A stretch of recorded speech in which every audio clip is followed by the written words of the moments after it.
గట్టు రామాంజనేయులు మరి కబ్జాలు చేస్తా ఉంటారు, కబ్జాలు చేస్తున్నారని చేసే వాళ్ళని ఎవరేం మాట్లాడరు.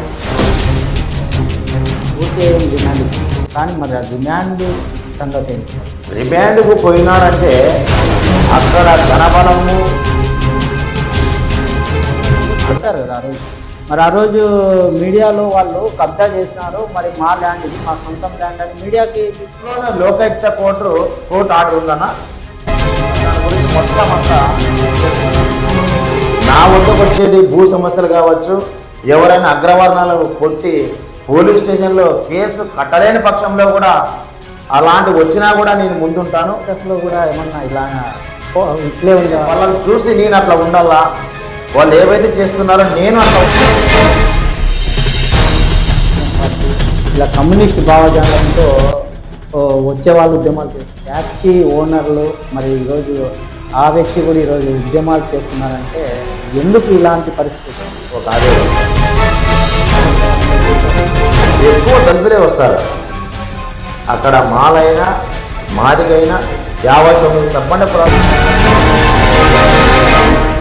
బహుజనులు అనేవాళ్ళు ఓటుకి ఎందుకు అమ్ముడిపోతున్నారు? తెలిసిందంటే ఎవరే కానీ మేధావులు ఉన్నారు, విజ్ఞాపంతులు ఉన్నారు కాబట్టి ఓటు విలువ తెలిసినోడు ప్రతి ఎవరైనా కూడా ₹1 తీసుకునే కూడా ముందుకు రాదు. అంటే నాతో నేను ఖండించడానికి ముందున్నాను కాబట్టి ఎక్కడైతే దళితులకు అన్యాయం జరుగుతుందో అక్కడ నేనుండి నా వంతుగా నేను అగ్రకులస్తుల వారి దగ్గర వాళ్ళు చెంచాలుగా బానిసలుగా ఉన్నారు కాబట్టి వాళ్ళు అంటే ఏం రాజకీయం అనేది ఉద్యోగం కాదు, రాజకీయం అనేది ఉద్యోగం కాదు, అది ప్రజలకు సేవ చేయడానికి కోసం మాత్రమే రాజకీయం. జడా శ్రావణ్ దాస్ స్థాపించిన పార్టీలో రావడానికి కారణం ఏంటి అసలు? శ్రావణ్ కుమార్ సార్తో కలిసి ప్రయాణం చేయాలా అనేది ఎందుకు వచ్చిందంటే జేబీపీ పార్టీలో వచ్చినప్పటి నుంచి ఎలా ఉంది అసలు మీకు సమస్యలు ఎలా ఉన్నాయి? మరి ఈ పార్టీలో సిద్ధాంతం ఏంటి?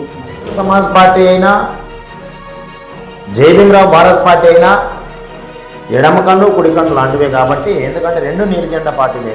నేను ఏదో చేయాల ప్రజలకి 2029లో ఎట్లయినా కానీ గెలిచాలా అనేది నాకున్న ఆకాంక్ష. కేసులు ఉంటే బీఫామ్స్ మీ పైన కేసులు కూడా ఈరోజు నమోదైంది అన్నా. జగన్మోహన్ రెడ్డి గారి మీద కేసులు లేవా? ఇప్పుడు ఉన్నటువంటి ప్రస్తుత ముఖ్యమంత్రి చంద్రబాబు మీద కేసులు లేవా?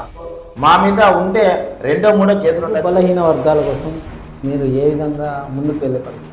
ఏ సమస్య వచ్చినా మా వంతుగా ముందుండి వాళ్ళ కోసం పోరాడడానికి నేను ఎల్లవేళలా.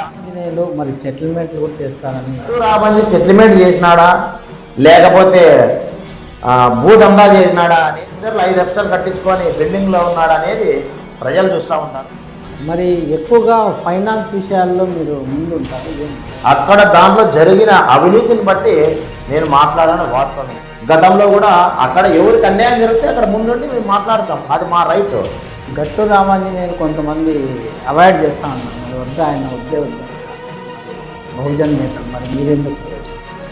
అంటే గట్టు రామాంజీని అవాయిడ్ చేస్తే వాళ్ళకి పెద్దగా వచ్చింది లేదు, ఒరిగింది లేదు.